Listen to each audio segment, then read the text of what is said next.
The conflict between Uganda and Rwanda has deep historical roots with political, economic, and security dimensions that have contributed to its escalation in recent years.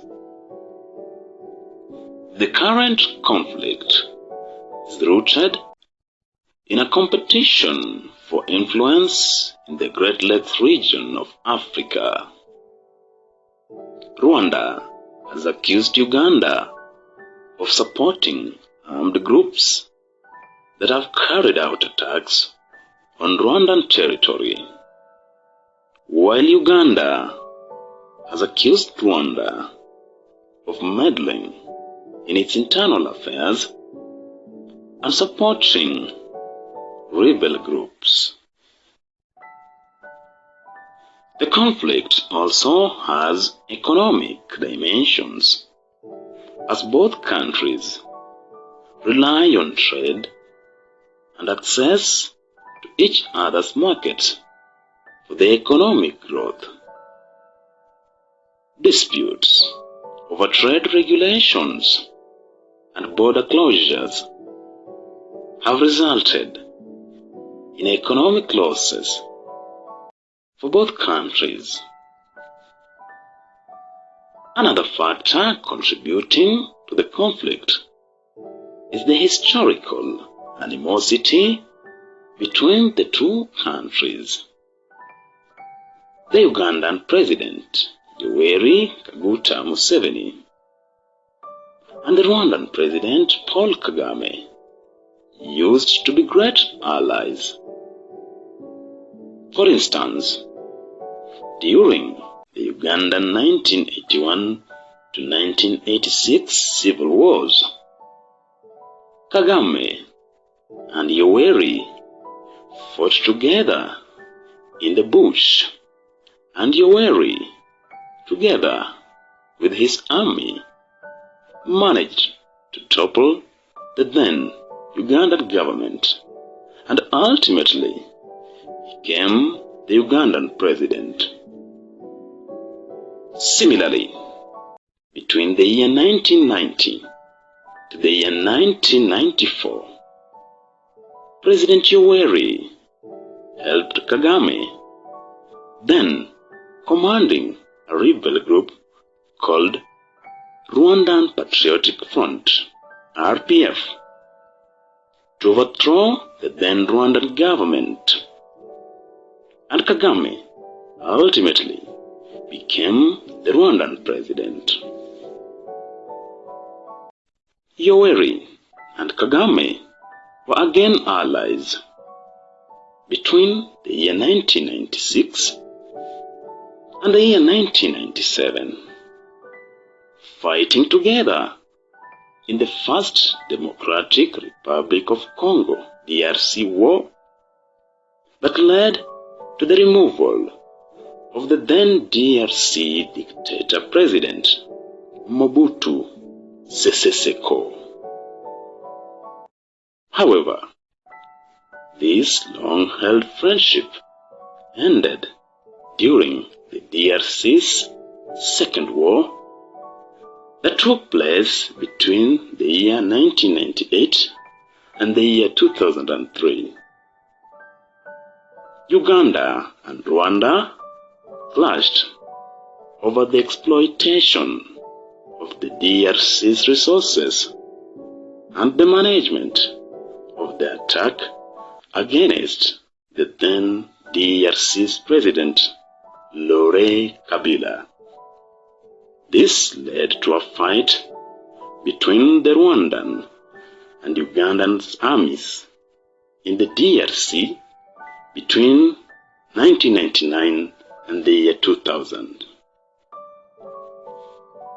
Efforts to restore peace between Yoweri and Kagame were made in the early years of 2000. However, trust was never restored. In the year 2017, several episodes of hostile verbal exchanges ensued between the two countries and got aggravated in the early 2019. Rwanda accused Uganda of hosting armed dissidents who are attacking President Kagame's government and also victimizing Rwandan citizens in Uganda.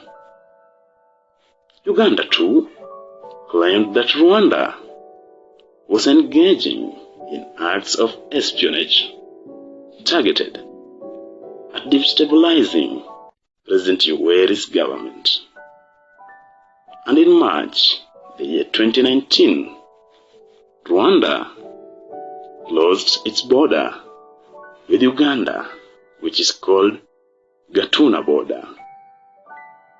It is a one-stop border which is very critical in East Africa as it connects Kenya's Mombasa port to Rwanda, Burundi, and Eastern DRC.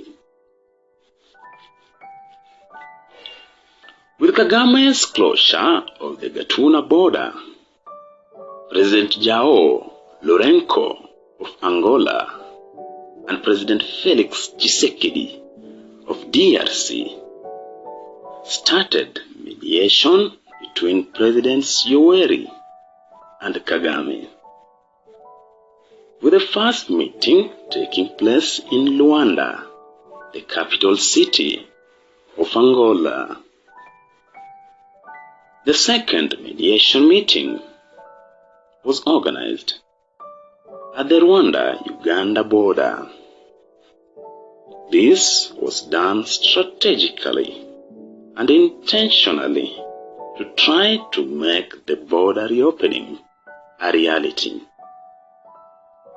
However, it wasn't reopened as President Kagame maintained that Uganda had to meet Rwanda's demands on ending of the hosting of dissidents before the border could be reopened. It took almost 3 years for the border to be reopened fully on 7th March of the year 2022.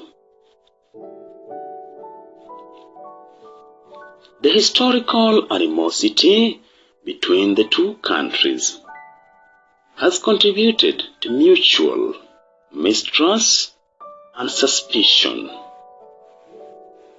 and it has made it difficult to resolve the current conflict through diplomatic means. Efforts to resolve the conflict have so far been unsuccessful, but there have been attempts to de-escalate tensions through dialogue and mediation. The African Union and the United Nations have expressed concerns about the situation and called for a peaceful resolution to the conflict. Despite these efforts, tensions between Rwanda and Uganda remain high, and the conflict is ongoing. The long-term resolution of the conflict will likely require sustained efforts to address the underlying political, economic, and security issues